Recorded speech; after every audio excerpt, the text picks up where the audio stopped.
আসসালামু আলাইকুম। আমি মুক্তা ঢাকা থেকে বলছি।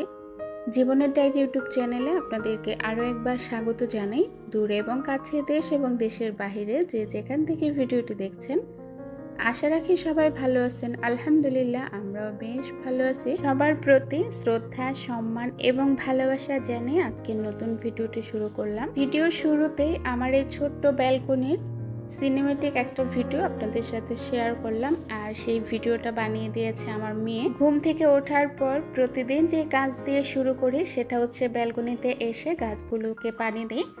আর এই যে পানি দিচ্ছি একটা বোতলের সাহায্যে। তো বোতলের মুখাটা আমার ছোট্ট ছেলেটা অসংখ্য ছিদ্র করে বানিয়ে দিয়েছে। তো এটা দিয়ে গাছে পানি দিতে কিন্তু আমার অনেকটাই সুবিধা হয়, আবার ভালোও লাগে। তো এখানে নাস্তা বানাতে চলে এসেছি। আমি কিন্তু সব সময় রাতেই রুটি বানিয়ে রাখি। সকালবেলা রুটি বানানোর ঝামেলাটা আমার কাছে একদমই ভালো লাগে না। আসলে রুটি বানাতে অনেকটা সময় লেগে যায়, তাই সবসময় রাতের বেলা রুটিটা বানিয়ে রাখি। সকালবেলা শুধু রুটিটা ছেঁকে নাস্তা করি, বাস ঝামেলাটা খুব কম হয়। রাতের বেলা আমি সবসময় অনেকগুলো রুটি বানিয়ে রাখি। তো এখন যেহেতু বাসায় মোস্তাকিম আর আমি, তাই 4টা রুটি ভেজে নেব। আরগুলো আমি ফ্রিজে রেখে দিয়েছি। আমি সবসময় পরোটাটা খুব বেশি মচমচে করে বানাই, কারণ পরোটা মচমচে হলে চা দিয়ে খেতে ভীষণ ভালো লাগে।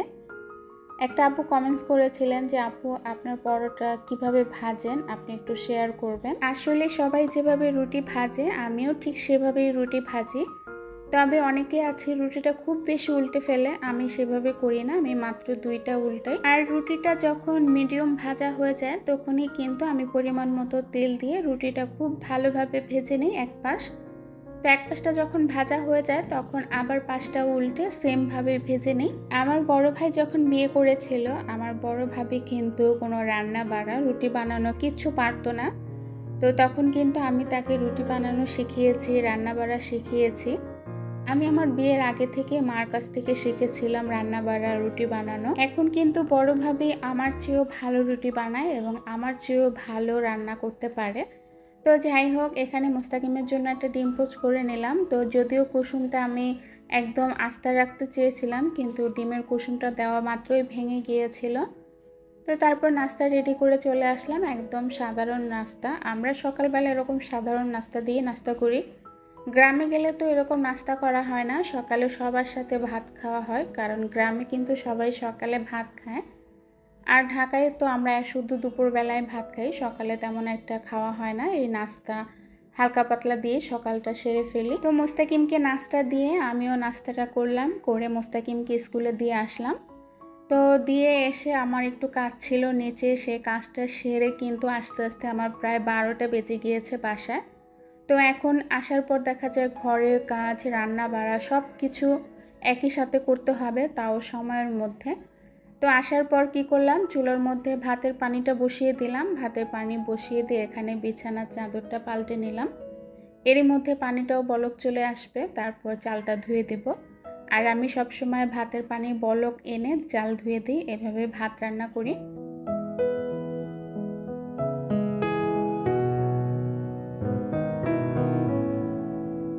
আমার হাতে মাত্র সময় 2 ঘন্টা, আর এই 2 ঘন্টার মধ্যে ঘরের সমস্ত কাজ এবং রান্নাবাড়া করতে হবে। আজকে তেমন কাপড় ধোয়া ছিল না, তাই কাপড় ধোয়ার চাপটা নাই, শুধু ঘরটা গুছিয়ে রান্নাবাড়াটা সারবো।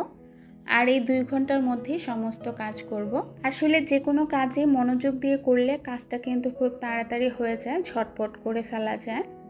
আর ঘরটর গুছানো এটা তো আমাদের বাহাতের কাজ, আমরা মাত্র তুলির সাহায্যে সংসারের সমস্ত কাজ করে ফেলতে পারি। আসলে আমরা অভ্যস্ত হয়ে গিয়েছি, করতে করতে আমাদের একটা অভ্যাস হয়ে গেছে কিভাবে কোন কাজটা করতে হবে আর কোন কাজটা কতক্ষণ লাগবে করতে। তো আমাদের তেমন একটা সময় লাগে না, আমরা একই হাতে অনেক কাজ করতে পারি। যেমন এখানে ঘর গুছাচ্ছি, ওইদিকে কিন্তু রান্নাবাড়াও সামলাচ্ছি। তো এরই মধ্যে আমার ঘরটার একদম গুছানো শেষ, ঘরটা ঝাড়ু দিয়ে নিব। ওইদিকে ভাতও বলক চলে এসেছে, ভাতটা হয়ে গেলে ডাল বসিয়ে দিব। ডাল বসিয়ে দিয়ে সংসারের আর যা কাজ থাকবে টুকিটাকি ওইগুলো করে ফেলবো, রান্নাবাড়ার আয়োজন করে নেব।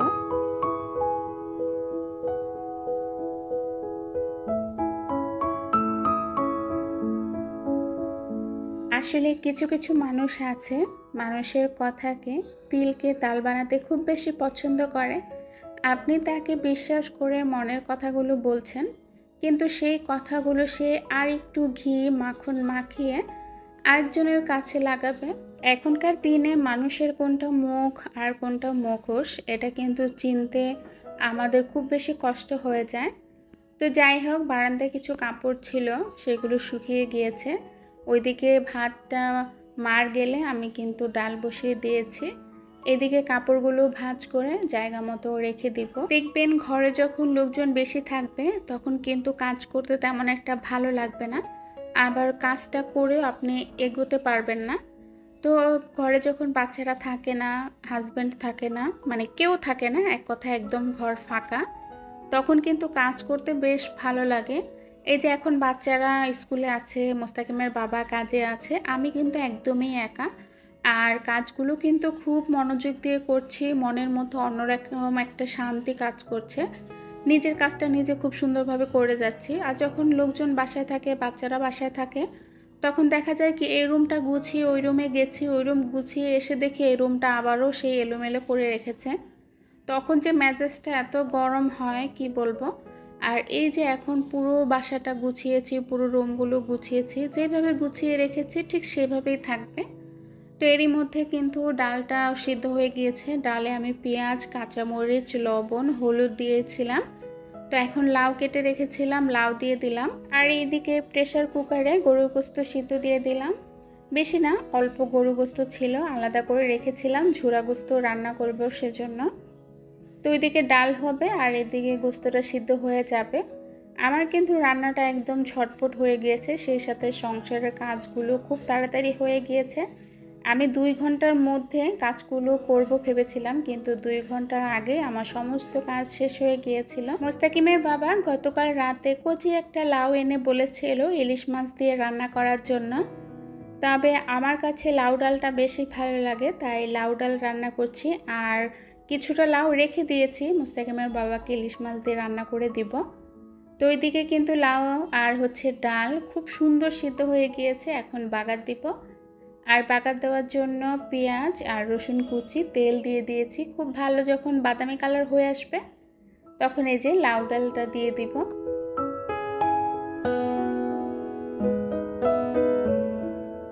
লাউটা বাগার দিয়ে দিলাম। এখন কিছু ধনিয়া পাতা কুচি দিয়ে দেব। তো ধনিয়া পাতা কুচি দিয়ে কিছুক্ষণ জাল করে লাউ ডালটা নামিয়ে নিব। আর ধনিয়া পাতা কুচি দিলে লাউ ডালটা এত বেশি মজা লাগে, খুব ভালো লাগে। কিন্তু পাশের চুলাটা যেহেতু খালি যাচ্ছে, তাই ভাবলাম 1 কলস পানি বসিয়ে দিই। এদিকে গরু গোস্তটা রান্না করতে করতে ওইদিকে পানিটাও ফুটে আসবে। আমরা যেহেতু ফুটানো পানি খাই, প্রতিদিনই 1 কলস করে পানি ফুটাতে হয় আমাদের। পানি ফুটিয়ে তারপর ফিল্টার করে আমরা সবসময় পানি খাই। আমাদের যেহেতু সাপ্লাইয়ের পানি, আর সাপ্লাইয়ের পানিটা এভাবে ফুটিয়ে ফিল্টার করে আমরা সবসময় খেয়ে থাকি। গোস্তটা রান্না করার জন্য মশলাটা বসিয়ে দিয়েছি, চুলায় কষানো হচ্ছে। আর এইদিকে আমি গোস্তটা খুব সুন্দর করে ছিঁড়ে নিব। যেহেতু ঝোড়া গোস্ত রান্না করব, আর প্রেসার কুকারে গোস্তটা সিদ্ধ করার পর এত বেশি নরম হয়ে গিয়েছে, হাত দিয়ে ধরা মাত্রই কিন্তু খুলে যাচ্ছে। এদিকে মশলাটা খুব সুন্দর করে কষিয়ে নিয়েছি, কিছু আলু দিব। তো আলুটা দিয়ে কিছুক্ষণ কষিয়ে তারপর ঝোড়া গোস্তটা দিয়ে দিব। যখন ছোটোবেলায় কোরবানির ঈদ আসতো তখন মাকে দেখতাম এভাবে ঝোড়া গোস্ত রান্না করতো। আর ঝোড়া গোস্ত রান্না করতো বলতে কি, তখন তো গ্রামে তেমন একটা ফ্রিজ ছিল না, মানুষ ফ্রিজে তেমন একটা মাছ মাংস রেখে খেতে পারতো না। তো মাছটা জাল করে রাখতো কিংবা ভেজে রাখতো। আর কোরবানির সময় গরু গোস্তটা মশলা দিয়ে একদম কষিয়ে জাল করে রাখতো। এটা জাল দিতে দিতে তারপর একটা সময় দেখা যায় কি একদম ভাজা ভাজা হয়ে যেত। অনেক সময় সেই গোস্তটাই ঝোড়া গোস্ত হয়ে যেত, আমরা খুব মজা করে খেতাম। আর এখন তো সেই স্বাদ পাওয়া যায় না, এখন সবাই গোস্ত ফ্রিজে রেখে দেয়, সেভাবে খাওয়া হয় না, মানে বহু বছর হয়ে গিয়েছে। তো সেই স্বাদ, সেই ফিল পাওয়ার জন্য আজকে আমি এভাবে রান্না করেছি। তবুও যদিও জানি যে সেই স্বাদ কখনোই পাওয়া যাবে না, সম্ভব না, সেই স্বাদটাই ছিল অন্যরকম। তো এভাবে রান্না করলে একদম যে খারাপ লাগে তা না, মোটামুটি ভালোই লাগে। মাঝে মধ্যে আমি রান্না করি। আজকে আর আস্ত রসুন দিব না, আজকে রসুনের কোয়াগুলো একদম সুন্দর করে পরিষ্কার করে তারপর কিছু কাঁচামরিচ, কিছু পেঁয়াজ দিয়ে দিলাম। আস্তা রসুন দিয়ে রান্না করলেও ভালো লাগে, তবে এখানে যেহেতু গোস্তটা আমি সিদ্ধ করে রেখেছি আগে, বেশি সময় নেবে না রান্না করতে, তাই আমি রসুনের কোয়াগুলোই দিলাম। আর রসুনের কোয়াটা খেতে কিন্তু ভীষণ ভালো লাগে। রসুন আমাদের জন্য অনেক উপকার, আমরা যদি কোনো না কোনোভাবে রসুনটা খেতে পারি। তো যাই হোক, এখানে কিছুক্ষণ কষিয়ে নেব, তারপর সামান্য পরিমাণ পানি দিব। এর মধ্যে কিন্তু গোস্তটা হয়ে গিয়েছে, জিরা গুঁড়া দিয়ে দিব। জিরা গুঁড়া দেওয়ার পর কিছুক্ষণ নাড়াচাড়া দিয়ে নামিয়ে নেব।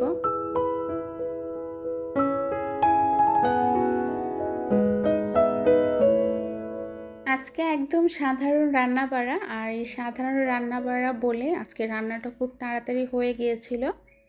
আমি যেহেতু বাহির থেকে এসে 12টার মধ্যে কাজকর্ম শুরু করে দিয়েছিলাম, 2টার মধ্যে কাজকর্ম শেষ করব। তো আমার কিন্তু 2টার আগে রান্না বাড়া কাজকর্ম সব শেষ হয়ে গিয়েছিল। এরই মধ্যে যখন রান্নাটা করছি কারেন্ট চলে গিয়েছে, তাই কিন্তু তরকারির কালারটা কেমন দেখাচ্ছে। যাই হোক, রান্না বাড়া শেষ করে দুপুরে খাওয়া দাওয়া করে একটা ঘুম দিয়েছিলাম। সন্ধ্যার টাইমে এত পরিমাণ বৃষ্টি হচ্ছে, ভাবলাম বৃষ্টির মধ্যে কি খাওয়া যায়, তখনই ফ্রিজ থেকে ছোলা বুট নামিয়ে রান্না করলাম। আমি যেহেতু ফ্রিজে সবসময় ছোলা বুটটা ফ্রোজেন করে রাখি, যখন শেষ হয়ে যায় আবার সিদ্ধ করে ফ্রোজেন করি। মাঝে মধ্যে যখন খেতে ইচ্ছে করে বা বৃষ্টির দিনে কিন্তু এভাবে ছোলা বুটটা রান্না করে মুড়ি দিয়ে বা চাল ভাজা দিয়ে খেতে ভালো লাগে। তো আজকে আমি চাল ভাজা দিয়ে মাখাবো। এখানে টমেটো নিয়েছি, কাঁচামরিচ, ধনিয়া পাতা, পেঁয়াজ আর চাল ভাজা ছোলা বুট, একটু সরিষার তেল দিয়ে মাখিয়ে নিচ্ছি। পাশের ফ্ল্যাটের ভাবিকে দিব আর সোহানে আমি খাবো, মোস্তাকিম কিন্তু এসব খায় না। তো যাই হোক, আমাদের কিন্তু এখানে মাখানো শেষ, একদম কমপ্লিট হয়ে গিয়েছে সরিষার তেল দেওয়ার পর। আসলে আপনি যখন সৎ পথে থাকবেন, আপনাকে কিন্তু কেউ কোনো বাজে মন্তব্য করতে পারবে না। ভয় পাবে যে না, এই মানুষটা তো সৎ, এই মানুষটা কখনো কারো ক্ষতি করে নাই, কখনো কারো খারাপ চায় নাই, কারো পিছনে লাগে নাই, তাহলে কেন আমি আপনার পিছনে বা তার পিছনে লাগবো। তাই সব সময় সৎ থাকার চেষ্টা করবেন। খাওয়া শেষ করে মোস্তাকিমকে নিয়ে একটু পড়তে বসিয়েছি। আল্লাহর রহমতে কিন্তু মোস্তাকিম আগের চেয়ে অনেকটাই সুস্থ। তো ঠান্ডাটা এখনও ভালো হয়নি, তবে আল্লাহর রহমতে ভালো হয়ে যাবে ইনশাআল্লাহ। সকাল থেকে রাত পর্যন্ত সারাদিনের একটা জার্নি আপনাদের সাথে শেয়ার করলাম, যদিও সেইভাবে তুলে ধরতে পারি নাই, তারপরে কিছু কিছু মুহূর্ত আপনাদের সাথে শেয়ার করেছি। আশা করি ভিডিওটা আপনাদের কাছে ভালো লাগবে। তো আজকের ভিডিও এখান থেকে শেষ করব। সবার প্রতি শ্রদ্ধা, সম্মান এবং ভালোবাসা জানিয়ে আল্লাহ হাফিজ, আসসালামু আলাইকুম।